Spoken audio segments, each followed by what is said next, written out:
Sophie, till late in the third quarter, you guys were struggling offensively in that frame. Second half in general didn't feel the same as the first half on that end. Did something change for you guys? What did you see as kind of leading to stalling on that end? Yeah, I think we were just kind of slow, and every time that we're slow, especially defensively, it just somehow affects our offense. And so I think the thing that we just have to continue to do that kind of got us on the run we had before the last couple games was we were aggressive at the opponent attack on defense, and that led to easy transition buckets. That led to everyone being aggressive and on their front foot on the offensive end. And we have new players, and that's okay. But we just have to adjust, and we need them. We've faced a lot of adversity, but we should be used to that by now. What's happening, narrative analysts? Jax Riley here, and I've just uncovered something that's going to blow your mind.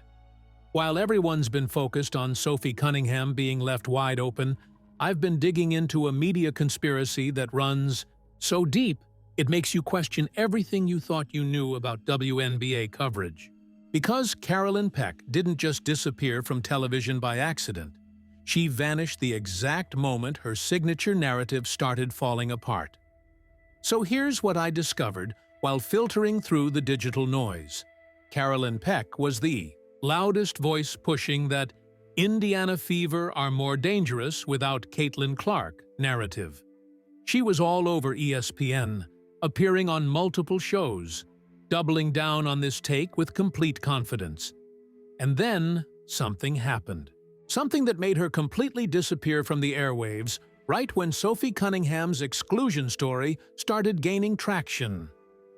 But before we dive into this rabbit hole of media manipulation, smash that subscribe button because this is the kind of investigative work that mainstream sports media will never touch. We're about to expose how narrative control works behind the scenes, and you're going to want to be here for every shocking revelation.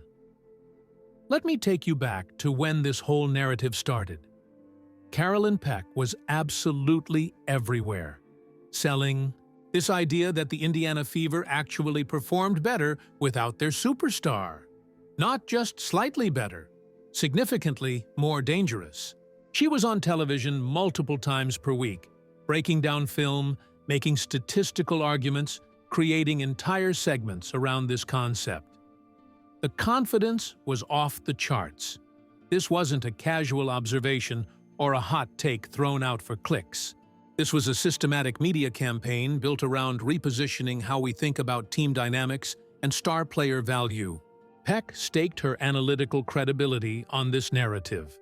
The Indiana Fever just lost back-to-back games against the Dallas Wings, 19-0 run, against the Washington Mystics, 18-7 to start the fourth quarter. Lost the lead, lost the game.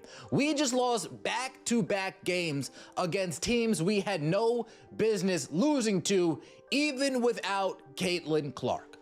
Now, look at what actually happened. Back-to-back devastating losses to teams they had no business losing to. 19-point leads evaporating. Fourth quarter collapses that exposed everything wrong with the coaching philosophy Peck was defending. But here's where it gets really interesting.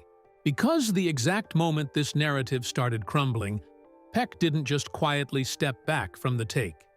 She completely vanished from television coverage. No explanations, no walking back the analysis, just radio silence.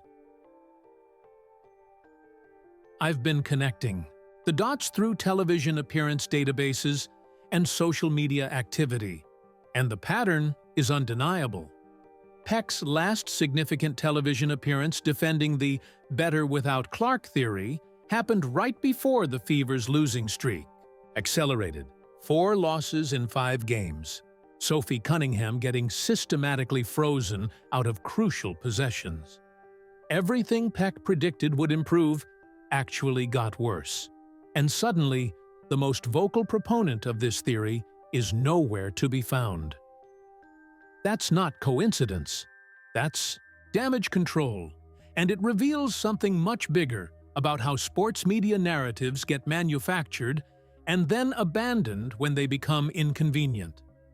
But let's dig deeper into what this disappearance really means. Because when a prominent analyst suddenly goes silent on their signature take, especially when that take is falling apart in real time. It suggests coordination. It suggests that people behind the scenes recognize the narrative was becoming a liability. Now, here's where this media conspiracy intersects with the Sophie Cunningham story in a way that's absolutely explosive.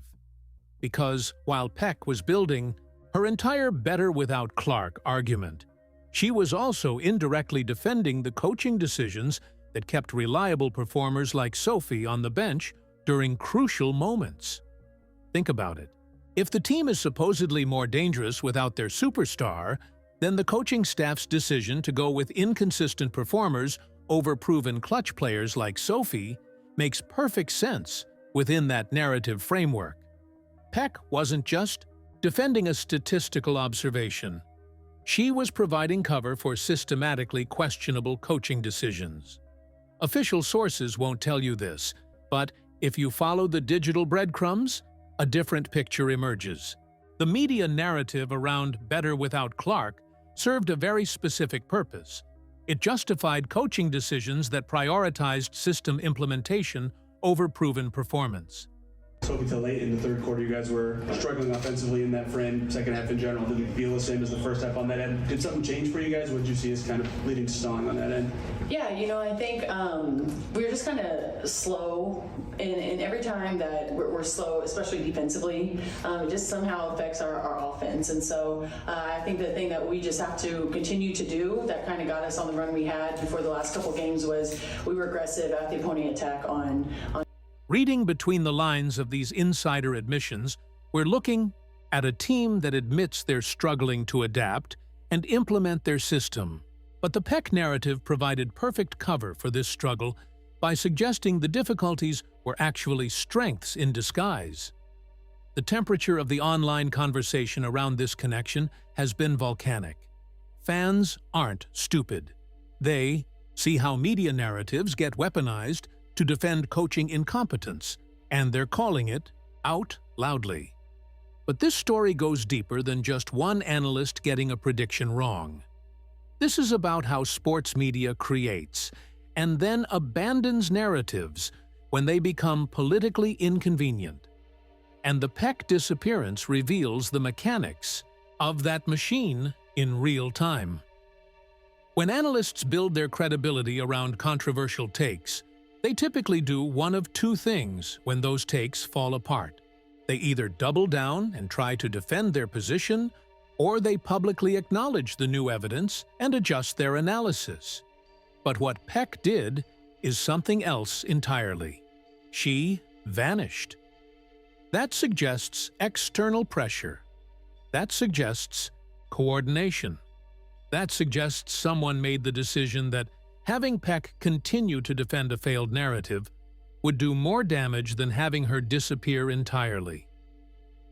I've been reading the signals across multiple media platforms, and the silence isn't just from Peck. Other analysts who previously supported the better without Clark theory have also gone remarkably quiet.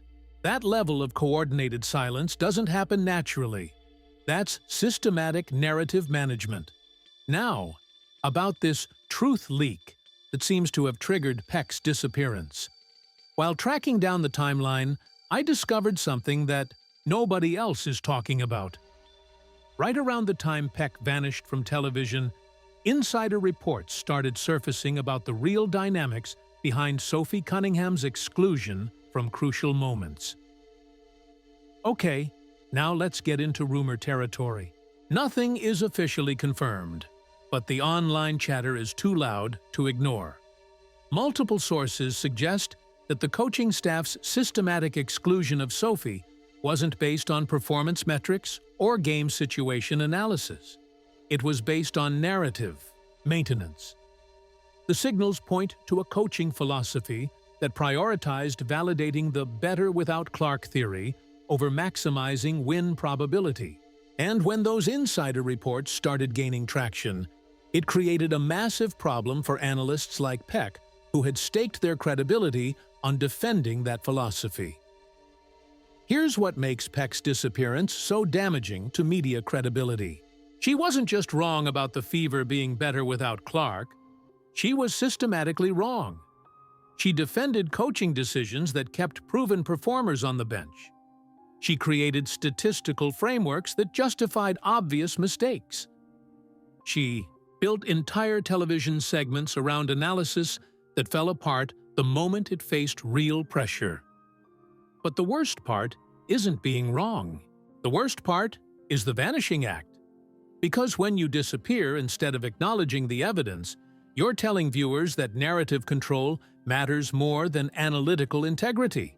Stephanie White press conference, we know this lady is allergic, flat out allergic to the word accountability. Stephanie White takes no accountability for anything. We are gonna watch her pass the blame to everybody. I have not watched it yet. I'm gonna see it with. And this brings us to accountability, or the complete lack thereof. Just like Stephanie White has been allergic to taking responsibility for coaching failures, the media personalities who defended those failures have been equally allergic to admitting their analysis was fundamentally flawed. The modern pattern is identical. Deflect, disappear, and hope people forget about the failed predictions. But the internet doesn't forget. And neither do fans who watched reliable performers get systematically ignored while analysts provided cover for incompetence. But let's pull back and look at the bigger picture, because this isn't just about one analyst getting a prediction wrong. This is about systematic narrative manipulation that serves specific agendas within WNBA coverage. The better without Clark narrative wasn't just analytical opinion, it was political positioning. It allowed certain coaching philosophies to be defended even when they produced obviously poor results. It created cover for decisions that prioritized system implementation over winning basketball games. And when that narrative started collapsing under the weight of evidence, the solution wasn't to adjust the analysis. The solution was to make the most prominent defenders of that narrative disappear from public discourse entirely. I have been following the digital breadcrumbs across multiple platforms, and the coordination is undeniable. This wasn't random editorial decisions or scheduling conflicts. This was systematic removal of voices that had become liabilities to a preferred narrative. So what exactly was this truth about Sophie Cunningham that seems to have triggered such a dramatic response? Based on my investigation, it appears to center around the statistical reality of her clutch performance versus the coaching staff's systematic exclusion of her from crucial moments. The numbers don't lie. Sophie Cunningham averages 8.9 points per game on 47.7% shooting. More importantly, her clutch statistics significantly outperform Kelsey Mitchell's in pressure situations.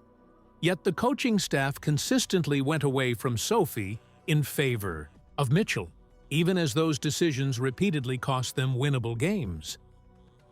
But here's where the leaked truth gets really damaging to the Peck narrative. Internal metrics apparently showed that the Fever's late-game execution was significantly worse during Clark's absence, directly contradicting the more dangerous, without Clark, theory that Peck had built her analysis around. The signals suggest that when this internal data started leaking to insider sources, it created a credibility crisis for anyone who had publicly defended the coaching decisions that ignored proven performers like Sophie. Now, let's talk about why disappearing was chosen as the strategy rather than addressing the failed analysis directly. In modern sports media, admitting you were systematically wrong about a major narrative carries massive credibility costs. But disappearing and hoping people move on to other stories? That's often seen as the safer play. The problem is that this strategy only works if people aren't paying attention to the patterns. And fans are definitely paying attention. They see analysts like Peck build entire careers around controversial takes, then vanish the moment those takes become indefensible. It's media manipulation at its most transparent. And the fact that it's happening around Sophie Cunningham's story makes it even more obvious. because her exclusion from crucial moments was so visually apparent that defending it required increasingly desperate analytical gymnastics. But Peck's disappearance isn't happening in isolation.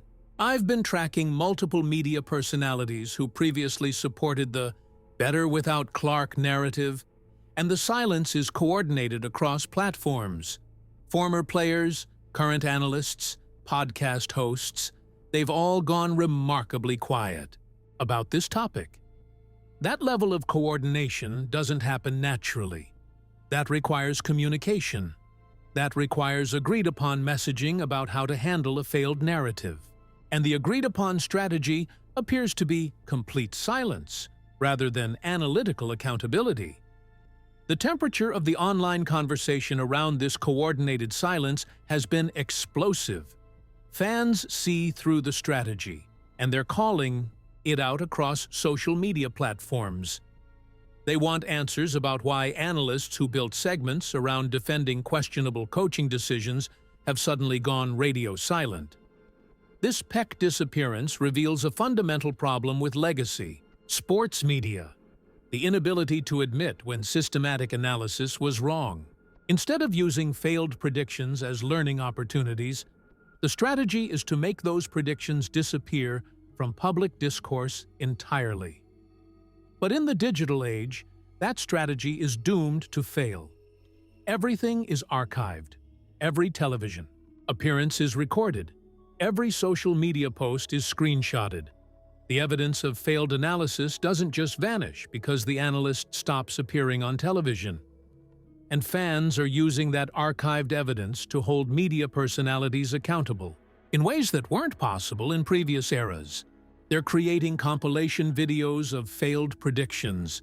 They're tracking disappearances and connecting them to narrative collapses. They're doing the accountability work that media organizations should be doing internally. What makes this media conspiracy even more infuriating is that Sophie Cunningham represents everything that should be celebrated in sports analysis. She's a proven performer who delivers in pressure situations. Her statistics are clear. Her impact is measurable. Her reliability is demonstrated. Yet the media narrative machinery worked over time to defend coaching decisions that systematically ignored her contributions. And when that defense became indefensible, the solution wasn't to acknowledge Sophie's value. It was to make the defenders of ignoring her value disappear entirely. That's not sports analysis. That's narrative protection, and it reveals how media coverage serves agendas that have nothing to do with accurately analyzing basketball performance. So, where does this leave us? Because Peck's disappearance sets a precedent for how sports media handles failed narratives. Instead of accountability and adjustment, we get vanishing acts and coordinated silence. But the digital detective work that exposes these patterns is only getting more sophisticated. Fans are tracking appearance schedules, analyzing narrative coordination, and connecting media manipulation to on-court results in ways that make traditional damage control strategies ineffective. The Peck disappearance might have been intended to minimize credibility damage, but it's actually created a much bigger story about media manipulation and narrative control. And that story is resonating with fans who are tired of watching proven performers like Sophie get systematically ignored, while analysts provide cover for incompetence. Here's the smoking gun in this whole media conspiracy. The timing is too perfect to be coincidental. Peck doesn't just disappear randomly. She disappears precisely when the narrative she built her credibility around starts falling apart in the most public way possible. Back-to-back losses to inferior teams, reliable performers getting frozen out of crucial possessions, statistical evidence that directly contradicts the better without Clark theory, and suddenly, the most vocal proponent of that theory is nowhere to be found on television. That's not editorial decision-making, that's damage control. And it reveals how sports media narratives get manufactured, defended, and then abandoned when they become politically inconvenient.